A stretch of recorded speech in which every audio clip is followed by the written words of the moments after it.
Let's hope it all works. Right, so we're about to start a new Mishnah, a Mishnah that is attributed to one of the most important, possibly most famous people of the Talmudic period, and that is Rabbi Shimon. So whenever you come across a Mishnah, and the Mishnah has the name Rabbi Shimon, that automatically refers to Rabbi Shimon Bar Yochai. Rabbi Shimon Bar Yochai, of course, as we know, very famously, his Yortzeit is on Lag BaOmer, and it's a time of huge celebration. People all from around the world, and certainly from around Israel, make a pilgrimage to Meron, where he is buried. And the idea is that before he passed away, Rabbi Shimon Bar Yochai said that the day of his passing should be celebrated as a day of great celebration. So as a result of that, it became this huge celebration. And what's interesting about it is, normally you wouldn't expect that if a person passes away that it should be turned into this incredible celebration, but dafka with Rabbi Shimon Bar Yochai it does. And that says a lot about him, and it says a lot about his position and his influence on the community. And to understand a little bit about his position and his influence on the community is going to be very relevant to understand the nature of the Mishnah that we're going to study. So usually when you talk about a person like Rabbi Shimon Bar Yochai, who was at such a spiritual level, he was a very high spiritual level, so you anticipate that somebody like that probably is over the heads of the average person. He's very deep, he's very mystical, as he is. Rabbi Shimon Bar Yochai is responsible for the Zohar, which is the classic work of Jewish mysticism. And so when you come across a person like that, normally you anticipate that I'm not going to be able to relate to them. And that's one of the interesting things we're going to discover about Rabbi Shimon Bar Yochai, is that while on the one hand he was at such an elevated level, on the other hand he was completely aligned with and approachable by the people.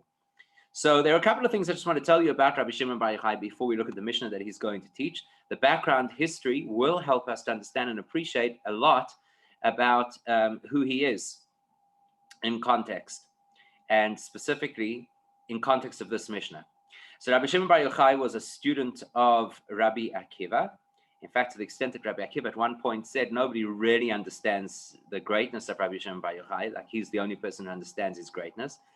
And he went on to become this person who had a tremendous influence. Rabbi Shimon is one of the most frequently quoted rabbis in the entire Mishnah. So even though we know him as the author of the Zohar, and that's very mystical, at the same time he made a massive contribution to Jewish literature in the legal sense, halachic literature. So that's an interesting thing to know about Rabbi Shimon Bar Yochai. But I think what's most relevant to our particular conversation is the following historical anecdote. What happened was Rabbi Shimon Bar Yochai was hunted. He was hunted by the Romans, and the reason for it was because there was a gathering of rabbis, and they had all spoken actually quite positively about the Roman regime and what they had brought to Israel in terms of infrastructure and the paved roads and the aqueducts, all that kind of thing.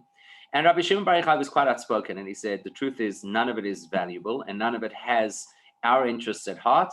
The Romans are just looking, of course, to, for self-aggrandizement, and they have no interest in us. And when the Romans got wind of this, they went hunting for him. As it is, he was already in trouble for teaching Torah during that period. And so Rabbi Shimon Bar Yochai and his son, Rabbi Eliezer, hid in a cave for 12 years. And for that period of 12 years, they were isolated, as you can well imagine, from everybody. They literally just had the two of them. And they sustained themselves with carobs. There was a carob tree that grew outside of the cave. There was a stream that flowed nearby. And that's how they lived, absolutely ascetically, and this hermit-like existence. And they had really nothing to do with the world out there for 12 years. Now, here's the important part. When they came out after 12 years, they couldn't relate to people anymore. They'd been so removed from society, and they had realized that you subsist on Hashem's miracles. And they had been completely dedicated to learning Torah because there was literally nothing else for them to do. As it is, Rabbi Shimon Bar Yochai is known as a person that Torasoi Nasoi. We actually discussed this once before, that he was a 100% full-time scholar. That was his absolute occupation, 24/7. So when they came out of the cave, they couldn't relate to people. And in fact, they looked askance at the way that people spend so much time and energy on trying to earn a living and grow produce and look after their farms. And it seemed all very self-interested and very materialistic to them. And so effectively what happened was that because they had become such powerful individuals, when they looked at somebody disapprovingly, it actually affected that person in a negative way. And so it became quite a messy story. And Rabbi Shimon realized that this is not the way to live. It's not acceptable. You don't just run around, literally burning people because they don't live up to your standards. And so he chose to go with his son back into the cave for another year, in which time they learned to reconcile the incredible spiritual heights that they'd experienced with the ordinary day-to-day life of normal people. And after that, they came out, and not only were they now able to tolerate people and the people's issues, but they actually came out, and Rabbi Shimon Bar Yochai, the first thing that he did when he came out of the cave was to say, what can we do to help the community? What might there be within the community that is a breach that nobody else could seem to reconcile, and perhaps we could help to sort it out?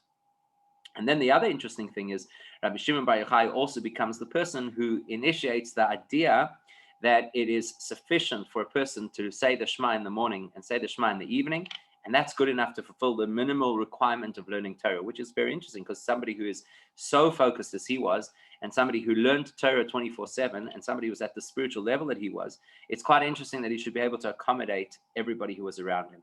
And effectively what we see is this, and this is critical to what we're going to study in the Mishnah today.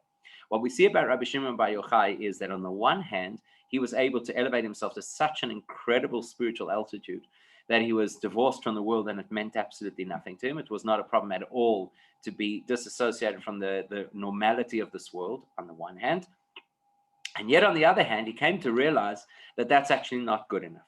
It's not good enough to be divorced from the world. You have to have an impact on the world. You have to touch people in their real life situations. Now, exactly that is going to play out in this Mishnah that we're going to study today. So here's the Mishnah. Rabbi Shimon Oimer, Rabbi Shimon taught, Shloisha she'achlu al shulchan echad, 3 people who ate together at one table, v'lo yamru alav divrei Torah, and they did not share words of Torah at the table, ki'ilu achlu mizivchei mesim, then that is considered as if they had eaten sacrifices that were brought to the dead.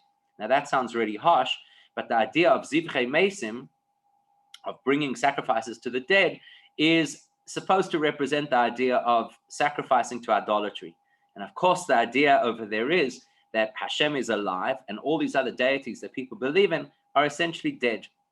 In fact, if we didn't read it this Shabbos because it was Para, but on an ordinary Shabbos, this Shabbos that just passed, the Haftarah is the story of Eliyahu and the Baal prophets. There's massive showdown between the prophet Elijah and these prophets of Baal. And basically what happens in the course of their showdown is that he says that maybe your God is asleep. Maybe you need to wake him up because he wasn't responding to their prayers. Baal was not responding to their prayers. So here we're saying more than that. Not only are those deities asleep, but they're actually dead. And then it says, Shenemar ki kol shulchanos molu ki tzoya b'li mokim. Basically, it's a very harsh statement, but the expression goes that all tables are effectively filled with filth and with vomit, b'li mokim, if Hashem is not present at that table. And in other words, it's basically saying, look, we understand what's going to happen with food. Food goes into the system and it comes out of the system at some point. It doesn't stay there forever, right? You get this waste matter that comes out. So if you don't have God at your table, Mokim is one of the names that we use to refer to Hashem. So if there's Bli Mokim, if there's no mention, if there's no connection to Hashem at the table, then everything that's at the table is just exactly what it is. The material, physical stuff that it's made of, which is all eventually going to come to waste and rot. And so it's a terrible pity, but that's the entire exercise of eating. That's the one side of the coin. And the other side of the coin is, he says, but if you have 3 people who sat together at a single table, and they did share words of Torah, then it is considered as if they ate from Hashem's own table. As the pasuk says, right? The pasuk says, we actually say this just before we bench. If you bench together with a group of people, so you say, and he said to me, this is the table which is before Hashem. So effectively, if you have a look at it, what Rabbi Shimon addresses is the idea of eating and making it a meaningful experience. So a big part of what we have to learn over here is the concept of eating and how you're supposed to eat as a Jewish person. However, we do also have to pick out certain nuances about what he said, which are obviously intentional. For example, why does he specifically say it's when 3 people get together? And why does he say that they sit at one table? Okay, besides the halachic implication that when 3 people sit together at a single table, then they have to do the what we call the zimun, which is an interactive introduction to the benching. So that's obvious, just in a practical sense. But in terms of the lesson, he wants to convey to us why is the lesson associated specifically with 3 people, and those 3 people being on a single table. So there are a few things we have to look at by way of introduction. Firstly, I'd like to tell you a story by way of introduction. The story goes back to the Rebbe Rashab, Rabbi Shimon who was the 5th Chabad Rebbe. And on one particular occasion, he called over, he wanted to illustrate a point. So he called over Ivan. Ivan was the local wagon driver. Obviously, Ivan was a Russian peasant. He didn't have much refined character, let's put it that way. And he says to Ivan, Ivan, tell me something. Why do you eat? He says, why do I eat? I eat in order that I should have energy. So the Rebbe Rashab said to him, and why do you have to have energy? He says, because if I have energy, then I can do my job, and I can be your wagon driver. And if I do my job as the wagon driver, then I'll get paid. So he says, and why do you need to get paid? He says, because once I have money, then I can go out and I can buy food and vodka, and I can eat and drink again. So the Rebbe Rashab said to him, thank you very much. I get it. And then he called in one of the very simple Hasidim, who was by no means a scholar. And he said to him, whatever the fellow's name was, he says, tell me something, why do you eat? He says, why do I eat? I eat in order that I should have energy. He says, and why do you have to have energy? He says, because if I have energy, then I can do another mitzvah, and I can daven, and I can connect to Hashem. That's why I eat. So the Rebbe Rashab said, now you see the distinction. There's a Jewish way of eating, and there's an ordinary way of eating. In the ordinary way of eating, why do people eat? They eat in order that they should be able to continue living their life, in order that they should be able to eat some more. In other words, the whole purpose of the physical experience is to have more physical experience. But a Jewish person, the way that a Jewish person should eat is dafka in a way that what you do is you eat in order to have a spiritual experience, and more than that, to have a holy experience, to have a divine experience. That's the reason why we eat. So the thing about eating is that it emerges that eating is actually a very central part of Judaism. You might know this, by virtue of the fact that Jews eat a lot. Have you ever noticed this? Like a lot of Jewish experience is built around food. A lot of the Jewish experience relies on food. We talk a lot about food. We identify festivals with food. We celebrate occasions with food. And of course, there's a whole method of how we eat. The food has to be prepared in a particular way. It has to come from certain animals. You can only eat certain things together with other things. You can't eat certain mixtures. You can't eat together.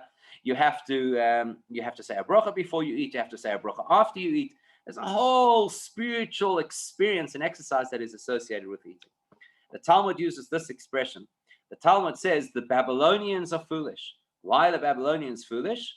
Because they eat their bread with bread. So, it's like a classic Talmudic statement where you say something, but you don't necessarily mean it literally. It's obviously much more profound than that. So what does it mean that they say that the Babylonians eat their bread with bread? It's exactly like this story of Ivan.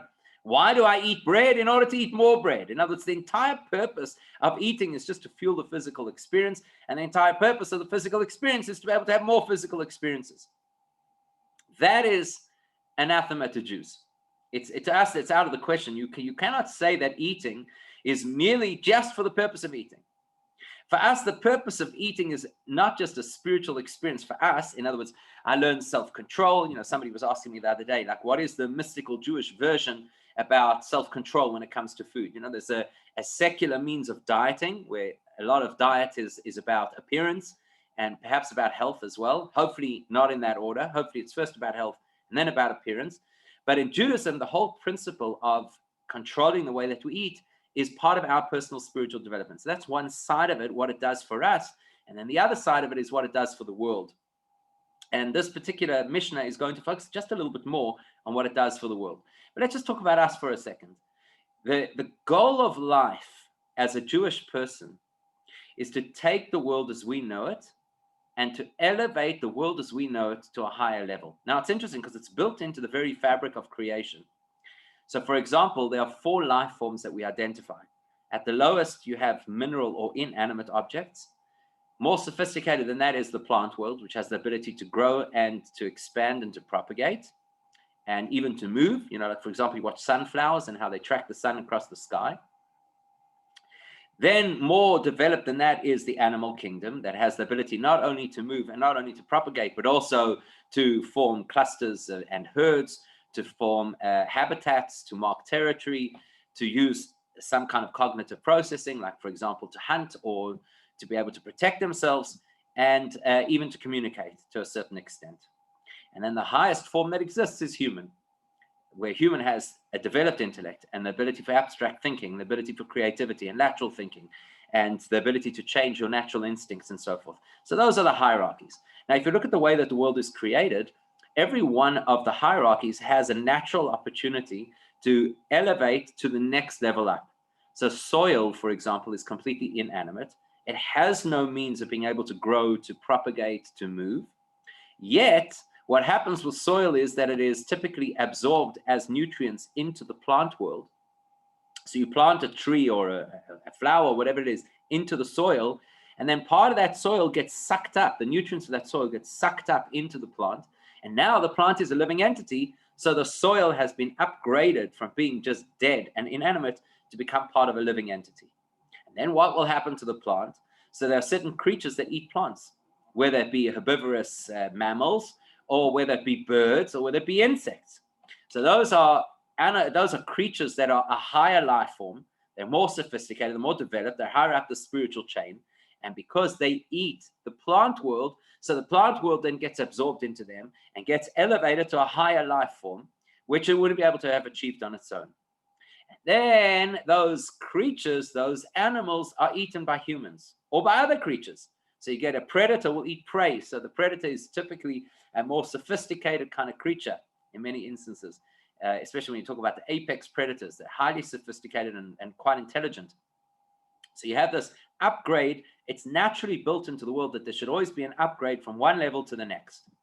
And when it comes to Jewish people, it is not enough. It is insufficient for us that you just take food of any of those three classes, minerals like salt, plants, and animals, and you just put them into your system, and then just assume that because it enters your system, it's automatically elevated. That's actually not good enough for us, because what distinguishes us from the rest of the world is the fact that we have a neshama, and every living thing has a soul, but our soul is a unique kind of a soul that is called neshama, as opposed to nefesh, which is a more generic term of soul. And the nature of our soul is that it's directly connected to Hashem. So now we have the opportunity. It does not happen automatically. We have the opportunity to take whatever we make part of ourselves by eating. So whatever you eat digests and becomes part and parcel, as the expression goes, dam ubasar kibsara, it becomes blood and flesh of your flesh. So we now have the opportunity to elevate it not only to the next level up in terms of life form, but to have a connection to Hashem. The only thing is that does not happen automatically. That takes focus and it takes preparation. And so therefore, when we sit down to eat a meal at a table, there's a huge difference between whether the meal has God at the table or does not have God at the table. If God is at the table, then it is no longer just a human being who is higher up the evolutionary chain and happens to be eating lower life forms, but it now becomes a service of connection to God and to holiness. This experience of eating becomes part of our service of how we serve God, how we connect to God. And that's exactly what Rabbi Shimon wants to illustrate to us over here. Rabbi Shimon Bar Yochai, he wants to tell us that for a Jewish person, the eating experience, it's not good enough just to eat. And it's not even good enough just to say a bracha, because that kind of prepares you to be able to eat. And it's not even good enough, for example, to learn self-control, like the Talmud tells us that the sages of old, they would delay their meal in the morning. They would deliberately delay the time that they would eat in order to train themselves that they should be able to serve Hashem in a better way, not just follow their impulses. None of that is good enough. But Amru Olav Divrei Torah, you even have to bring words of Torah to the meal, because that's going to change the entire nature of the experience, as we shall see.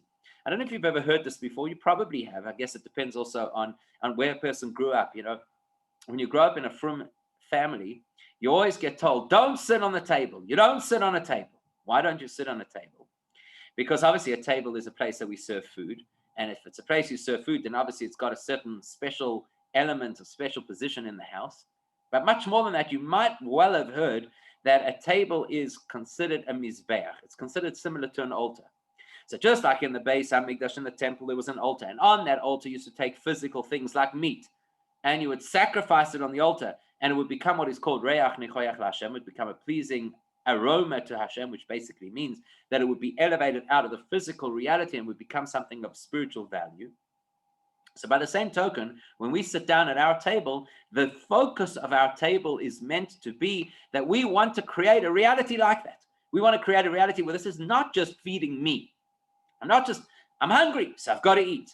But rather it should become a mizbeach, it should become a means of being able to connect to Hashem, and a means of being able to elevate ourselves, that our experience of eating is actually a service of God. Now, in the Beis HaMikdash, when you wanted to bring a sacrifice, what you needed to do is you needed to slaughter the animal, right? That's how you brought a sacrifice. You could never, God forbid, take a live animal and put it in the fire.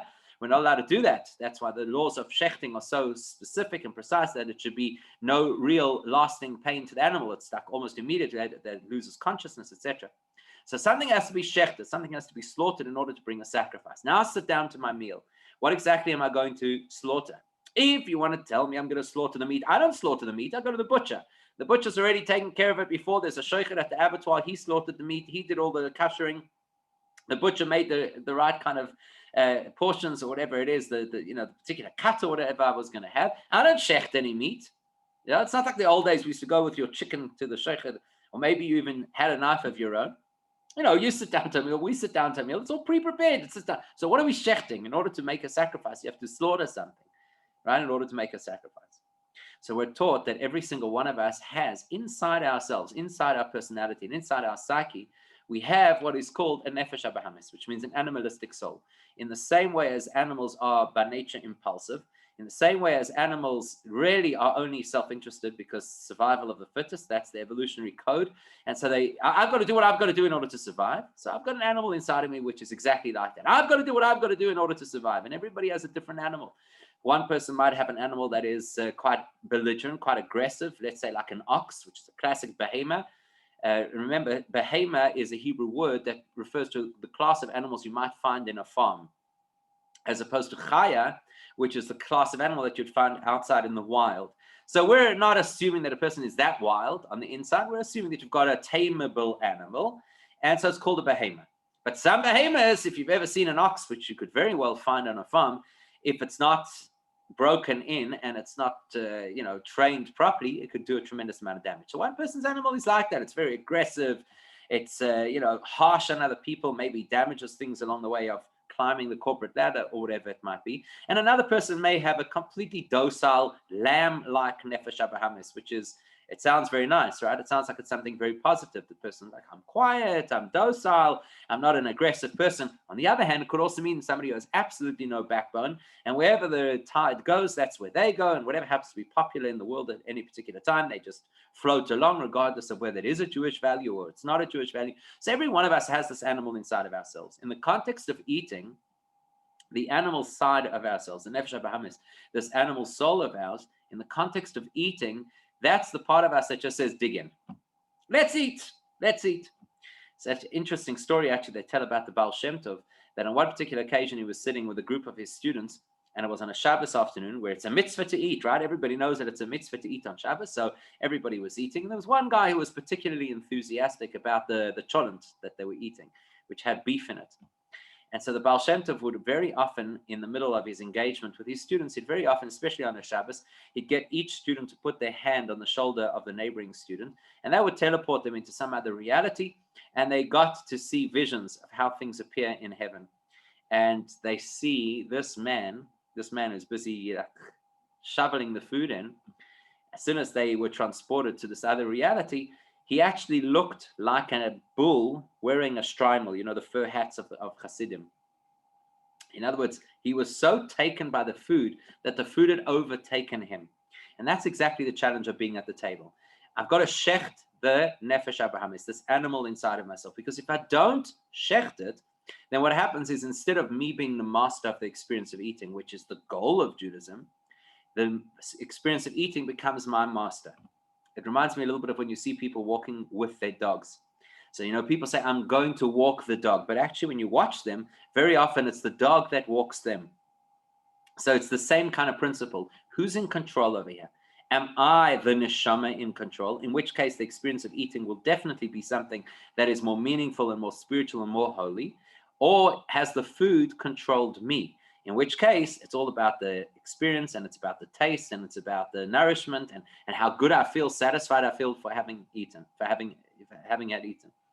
So the point is that when you sit down at the table and you want to make sure that it's not zivchei mesim, that we're not, so to speak, sacrificing to some kind of dead purpose, some purpose that has nothing really to it. It's just, it's just food. And food eventually becomes waste matter, as the pasuk says. It's just all waste. So if I don't want to do that, I have to be able to overcome my own natural inclination. And that's the challenge of Jewish eating. And there are a whole lot of methods that we use to do this. For example, you have a look, the Rambam tells us, you should never eat to your fill. You should always finish the meal not stuffed. Now, that's not so easy to predict, right? Very often we think we can manage our food, and it's only after we've gouged ourselves that we realize that we ate too much. Yom Tov is coming, so that's very much a Yom Tov experience, and people turn around after and say, oh my goodness, I ate so much. So that's one method of shechting the animal soul. I'm not going to eat everything that I feel like eating. People once upon a time used to fast a lot. It was seen as a method of how to improve as a spiritual person and so on. But the truth is, we don't do well when we fast, if you're honest, right? We get grumpy, people get headaches, can't focus so well.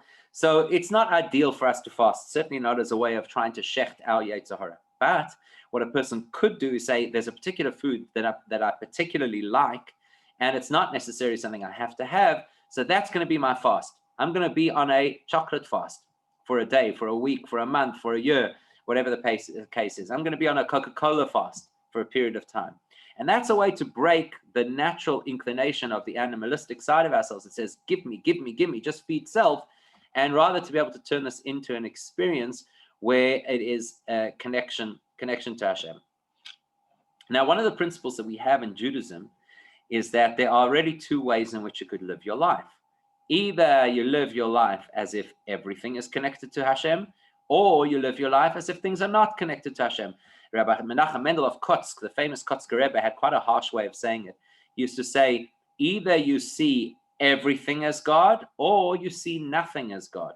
So that's quite harsh, right? But if you look back at the beginning of the Torah, we know that when God arrived at Mount Sinai and he presented the 10 commandments to us, he had to say the first 2 commandments himself. I am Hashem your God who took you out of Egypt, and you shall have no other gods besides me. After that, the people found it too overwhelming, and they said, Moshe, could you step in and be the intercessor over here? And he did, and Moshe told them the rest. But what's really significant about this particular story is that Hashem needed to convey those 2 principles, because those 2 principles summarize the whole of Judaism. Every time we do something which Hashem wants, that's a reinforcement, it's an endorsement of the fact, I am Hashem your God.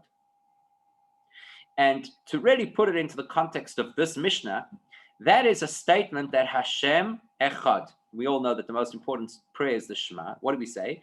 Shema Yisrael, Hashem Elokeinu, Hashem Echad. That as a Jewish person, you have to know Hashem Echad. Hashem is the one and only real thing that exists. So whatever I interact with in my world, whatever I engage with in my world, has to speak to that theme of Echad, that there's only one God. Anoichi Hashem Elokecha, the first of the 10 commandments, I am Hashem your God who took you out of Egypt. If a person does something which is clearly against what Hashem wants, so that's a rejection of the fact that Hashem is one, because now you're saying there's an alternative. God says I have to do this, and I say I could do something else, or popular opinion says I could do something else, or whatever the particular excuse is. So the antithesis of proclaiming Hashem is one is if a person does something which is against what Hashem wants. So when it comes to sit down at the meal, there are 2 ways to eat a meal. Either I eat a meal the way Hashem wants me to eat, or I eat a meal the way that I want to eat. So the way that Hashem wants me to eat is how that the experience of eating a meal should be something that is of holy value. It's got to have some kind of context to it. That's how Hashem wants me to eat. If I do that, the verse that we apply is the verse that says, this table is in front of Hashem. Or as Rabbi Shimon Bar Yochai emphasizes, it is Shulchan Echad. That doesn't just mean physically it's a single table, but rather it means it is a table of Echad. It's a table of oneness. It fulfills the purpose for which Hashem created the world. That everything in the world should show and illustrate that Hashem is one. But if a person takes a different perspective, which is to say, this table's got nothing to do with God. I spent time today. I went to my shiur. I davened in the morning. I've done all the God things. Now I'm sitting down to lunch. Leave me alone. I want to just enjoy my sandwich. What do I have to get involved in all the spirituality for? If I do that, so then I'm making a statement that Hashem is not here right now. This place is not echad. It's not part of the oneness of Hashem. This is my domain.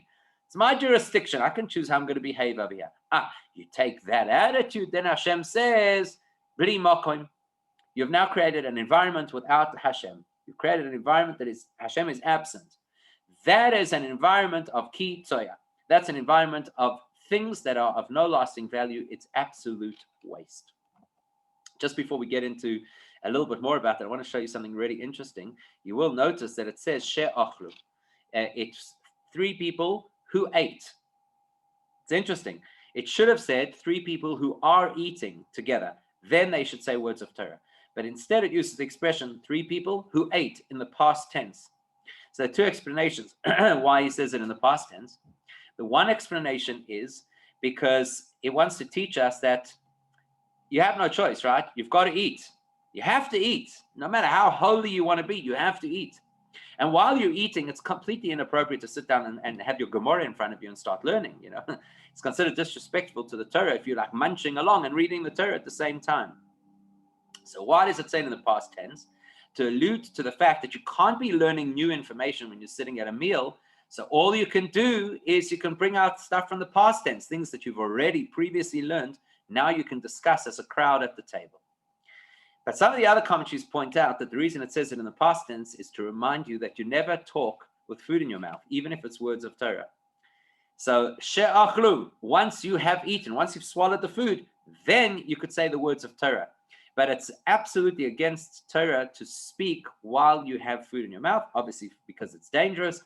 And believe it or not, sakanta chamira me'isura, that those things that are potentially dangerous are taken much more seriously than those things that are forbidden by the Torah.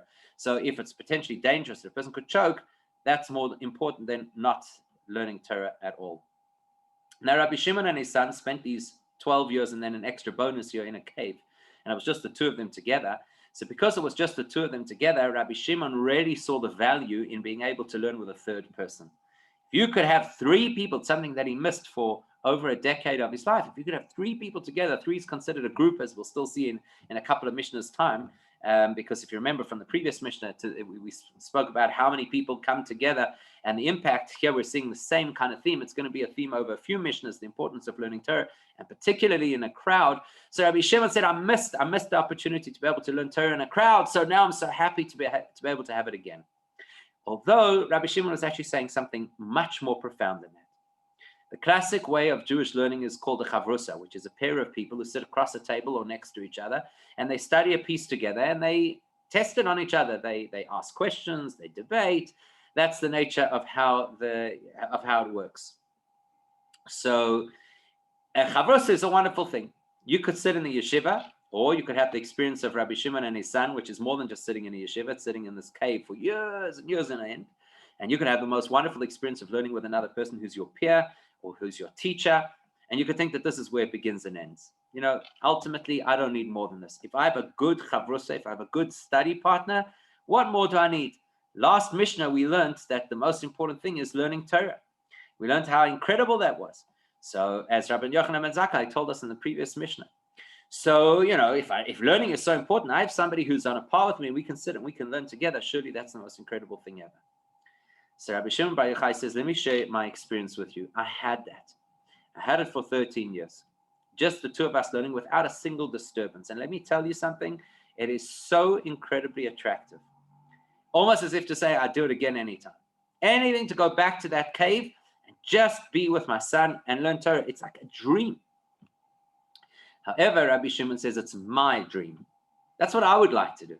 I would love to be cut off from the world and just simply live with God, live with Torah. And that is what Rabbi Shimon did mostly. Torasoi nasoi. His primary occupation was to study Torah 24/7. But he says, you need shloisha. You need a third dimension to your life. Your life cannot just be 2D. So 2D, me and my study partner, or even me and Hashem. It's not good enough. There has to be a third dimension, and that is, what am I doing through my experience of spirituality and Torah, mitzvahs, etc.? What am I doing that's going to make the world more holy? That's the third dimension, the impact that I'm going to have on the world. So how am I going to touch the world? Therefore, he says, Shloisha she'ochlu al shulchan echad. The idea is not just that you and I, as scholars, are going to develop this incredible sense of spirituality, but what's the table going to get out of it? The table represents the physical reality that I live in. The goal of Judaism is not for me only to propel myself higher and higher and higher in my personal spiritual journey. The goal of Judaism is, how do I affect the table that I sit at? How do I affect the world that I live in? If I don't have a way for my Torah to be relevant to the world that I live in, then it is as if I'm eating from, so to speak, idolatry. Meaning to say, I feel that the world is detached from God. It doesn't have access to that kind of holiness. There's like a breakdown between Hashem and his world. So if that's how I approach the world, zivchei meitzim. But if I recognize the Amr alav divrei Torah, that the purpose of Torah is that it comes with me to my table and it affects the world that I live in a real meaningful way, that is the entire purpose. Then I am at shulchanoi shel makom. Then I'm sitting at Hashem's own table. Then it's like an incredible thing. Now, Rabbi Shimon Bar Yochai had a very interesting experience in his life that illustrates this point. There was once a drought, and everybody obviously wanted to daven for rain. And anybody knows the Talmudic stories are filled with stories of droughts. It's a dry region. And then great people who were able to daven and get it to rain in all kinds of scenarios. So everybody came running to Rabbi Shimon Bar Yochai, and they said, we need rain, please will you daven? And he said, that's not my approach. I am Torasoi Umnosoi. My occupation is Torah study. Davening is something I do on the rare occasion. So it's not the way. And instead, what Rabbi Shimon Bar Yochai did is he started to teach a very deep mystical discourse on the words, how beautiful is it, it's the words of Tehillim, how beautiful is it when brothers sit together. And he expounded this whole very deep principle about this concept. And in the course of this discourse, clouds started to gather and it began to rain. Now that's unusual because Torah is not designed to bring down bracha into this world. Davening is designed for that. Torah is designed for me to be able to connect to Hashem in a meaningful way by understanding the things that Hashem wants me to understand about life. But davening is supposed to be usually the way that you impact the world. That's exactly what Rabbi Shimon Bar Yochai wanted to illustrate. That his way of impacting the world is through Torah. He was even able to cause a change in the climate. He was even able to cause a situation where it would begin to rain, not through davening, but through Torah. And that's exactly what he wants to convey to us in this particular Mishnah.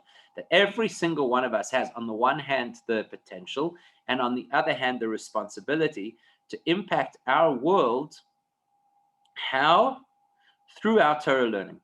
Torah learning should not just be that I become more knowledgeable, or I become more respected, or I can say how many books I've completed. The entire purpose of Torah is that the Torah learning that I do should then rub off on the world around me, that anybody who I come into contact with and anything that I come into contact with should become holier and more connected because I, the person who learned Torah, was in that environment. And that's what he says over here. The goal of three people eating together is that the table should become a symbol of Hashem's oneness in the world. How do I do that? By sharing words of Torah at my table. It doesn't just keep me focused. It doesn't just make my experience of eating a meaningful experience. It takes the food and even the table that food sits on, and it transforms it into something of meaning and holiness, which is the purpose of the whole of Judaism.